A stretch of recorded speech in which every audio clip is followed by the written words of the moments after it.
Hi, this is Dani Filth from Cradle of Filth, and you're watching Music News. Subscribe here.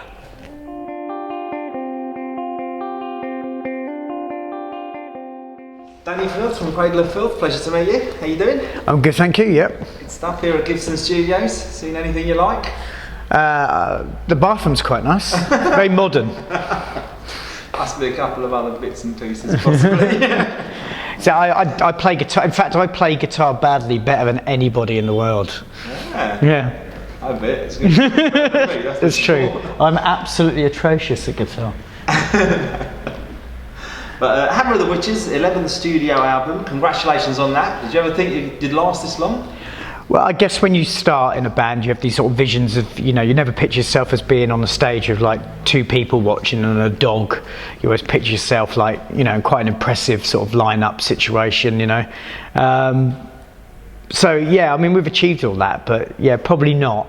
Yeah, I didn't actually think I'd get to the tender age of 40. And I do hope this isn't like sort of premonition of things to come, that, I'm sitting here in 20 years' time going, God, I didn't know I'd get to 60 and still be doing this. Well, I actually do hope I do, but yeah, be a bit more wizened, I should think. Yeah, a bit, and not a lot of bands get into double figures on studio albums, that's for sure. But Hammer of the Witches is the 11th album. What is it all about? Well, it's not a concept record as such. It's just a celebration of metal in general. The title comes from the Malleus Maleficarum, which was a treatise, like a textbook, a handbook for the finding and prosecution of witches during the Middle Ages. So yeah, it was a fictitious, but much like the Bible, all the good stuff was at the end, where it talks about, well, I say good stuff, it's the terrible stuff about how to extract confessions from witches. So a lot of people were sent to an untimely death for just basically a load of rubbish, really. Even the Catholics denounced the book, but it still held sway throughout Europe for a few hundred years. And it actually translates as Malleus Maleficarum as Hammer of Witches, as in like the judge's gammel, crushing the witches. But our take on it is more the hammer being in the witch's hand. So it's about retribution, revenge, revolution almost. So the whole album has a medieval quality to it. There's a track on it called Onward Christian Soldiers, which draws parallels between the Crusades and the modern religious problems in the world. Yeah, there's enough of those, that's for sure. And when did you first become aware of that book itself? Well, I've known about it for ages. It wasn't just for this record, it was just the songs that the new lineup were writing. They just conjured up like feelings and images and that, and I just thought, wow, that would work. And Hammer of the Witches it was originally just a working title, and then that became the title of a song. And then the artist Arthur Bazintz that we were working with, he needed something to start his art from, and he loved that title, and I mentioned it on social media, and people loved it, and it kind of just grew from title track, well, didn't know it was a title track then, but title of a track to being the album title. And at that point, it was like naming a child when you don't change its name when it gets to like 3 or something because you don't like it anymore. So it just kind of grew. Excellent. No, that sounds brilliant. I mean, it's recorded in which country? Haunted Grindstone Studios. Any strange occurrences? Well, the thing is, somebody at the record company wrote that, and they obviously thought Cradle of Filth, Haunted goes hand in hand. But ironically, myself and the producer, Scott Atkins, we looked at each other when we read it, we laughed, but it was kind of like, how did they know? Because it's not a big studio, and because the Cradle of Filth are scattered throughout the known galaxy. We've got people in the Czech Republic, Scotland, England, and Canada. The others were flown in and they stayed at a holiday home, because the studio, like I say, it's called Grindstone Studio. It's not the biggest studio in the world, but that's all we do there. We just like work really, really hard, 11-hour days most of the time. And so not being that big, you do notice if things, go moved around, like 2 big rooms, a live room and obviously the room with the desk and everything. And, Scott would often say, like, one occasion. He said, what happened to the guitar cab? I was like, well, I haven't touched it. He said, well, someone has, and it's only me and you been in here, and it was in another room. And like, you know, he swore blind that he hadn't touched it, and I certainly hadn't. As I described before, you know, I'm the world's best at playing guitar badly, so I've got no need for a cab other than putting a guitar through it. A bit. Were you happy with the final result then? Very happy, yeah. He really pushed the band, and all I can go on is the sort of reaction of the journalists that I've talked to, which have been quite numerable over the last couple of weeks. Yeah. And they're saying that, you know, it's their favourite album for like 10, 15 years, Cradle, and I think it's because of the addition of the two new guitarists, which we had to find due to some personal issues with a previous guitarist, and then our other guitarist who had like some neck trauma and had to have a major operation. So we had to find two new guitarists for a tour we undertook as co-headline with Behemoth last year, and they just kind of didn't go. They're still around, and it's brilliant because of it, because we've got that kind of Judas Priest on crack vibe going on, you know, lots of very fast twin guitar harmony, very melodic, very atmospheric. So I think some of the comments may pertain to the addition of those people. Definitely. I mean, your sound is sort of a celebration of the darker side of music. You know, when you first started, who were your inspirations for word go? Oh God! When I first started, I suppose it was, you know, the quintessential. It was Slayer, it was King Diamond and Merciful Fate, Venom, Celtic Frost, Paradise Lost. In fact, one of the reasons we went to Academy Studios up in West Yorkshire was because Paradise Lost had recorded their Meisterwerk Gothic there. So that was the entire reason we went. We didn't care what the studio was like. We were just like, wow, they recorded there, let's go. Basically. And these days, who's modern day inspirations? Well, I don't know really. I'm still into all those classic bands, to be fair. I listen to a lot of soundtracks, mainly because I do so much work. When I get into my office, you know, and I don't want people screaming. I never understand how people, music magazines sit there and they've all got like their own, and someone over there is listening to music, and it just fries my brain. So I listen to a lot of soundtracks.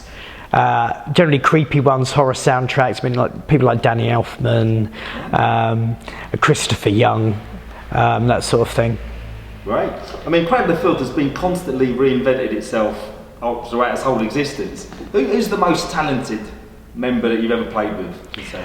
I'd probably say Martin, our current drummer, because not only is he an astounding drummer, I mean, on the album we just didn't bother with any of that sort of quantizing or triggering. We just wanted a nice, natural, you know, clear drum sound, and I've always said that he's so good. What's the point in doing anything to his drums? So natural. But he wrote probably much, you know, like the majority of the keyboards on the album as well, and oversaw the live instruments like the Dulcimer, which is this Eastern European instrument that's played with sticks. It's a bit like a glockenspiel type thing, like half violin, half, and then there's some live violins on there as well. So he oversaw that in Brno in Moravia in the Czech Republic. So yeah, he makes me sick really because he's multi-talented. So yeah, I'd say Marthas, yeah, our drummer. Who's the least talented then? Me. Probably me, yeah. I'm like the Captain America of the team. I don't seem to have any special powers, but I'm quite good at what I do. It's a good answer. Well, next year's going to be 25 years then. No, right, now I have to stop you there, because we only count because it makes us feel younger. Right. We count from our first album. We see the demos as, you know, that's like prepubescent wasteland. Yeah. So we're saying 2019, and that way, you know, it gives us a bit of leverage on the age factor. And what, new album, new tour, world tour, everything, 2004, that celebration then? Obviously. Yeah. Well, currently we've got a slew of summer festivals coming up, big summer festivals, and our booking agent, because we've just moved the booking agent. I've got another band called Devilment. and they're on Nuclear Blast as well. So both Cradle and Devilment share the same label, and they share the same booking agent now, and the same merch company. And I think it's a good way to stop things, cross-collateralising, stop people stepping on each other's toes. So we know where it all stands, basically. And at the moment, the tour's in the hands of our booking agent, the agency group, are looking at the latter half of the year and all of next year. So they're just putting a routing together, assimilating, a good lineup, good package to take out. We should find out in the next couple of weeks. Where's your best reception, do you reckon? Oh God, well, I love the States. We haven't been back for 5 years. I mean, I used to go to the States like 9-10 times a year at least. A lot of my friends are there, but we had a mix up with our visas. It was a mix up, and because they get mixed up, you get seen as a refusal. So now we have to go through all this red tape to do it. It's not a problem. It's all sorted and that, but it wasn't our fault. Normally you go to you get all the stuff for the tour, all the dates and all the information. You take it to the embassy a couple of weeks before you go. No one's in trouble with the law, so you just go right through. But this time, for some reason, they changed the way it was all processed, and a couple of people had to go for some medicals, which wasn't a problem. That was all done within a couple of days. But this new policy they had meant they couldn't give us an answer about entry into the States for up to 4 months. So it was incredible. Yeah, it was a complete mix-up on their behalf, and it would cost millions really when you think about all the bands that lost out, and the venues, and the people that worked there, and the band themselves. But c'est la vie, what can you do? So we're looking forward. Yeah, and next time we go back to the States, it's going to be massive. We're going to have to undertake, primary right through the tertiary markets just to make up for lost time. Yeah, brilliant. How does a Cradle of Filth song come together then? Well, on this album, for example, everybody wrote about 3 songs a piece. There were some songs that didn't even make the album, but that we took to the studio. One of which was I had a vision for this one song, so I guess it was my favourite song, which proves that it's, it's not a dictatorship as some people believe, because I was like, fair enough, it'll rear its ugly head at some point, but the producer Scott Atkins really wanted to have quality over quantity, and he said, let's not spread ourselves too thinly here, because you've got some bonus tracks as well. And they were never considered as bonus tracks. We love all our songs almost like children. And it was only until about a couple of weeks before we got the mastering done that we'd decided on what was going to be the extra 2 tracks and what was going to be on the album. So there's no quality loss. Some people might prefer those tracks to the bulk of the album. But yeah, we approached the studio with I think about 15 tracks. And then obviously people worked on it. We were on tours in Russia.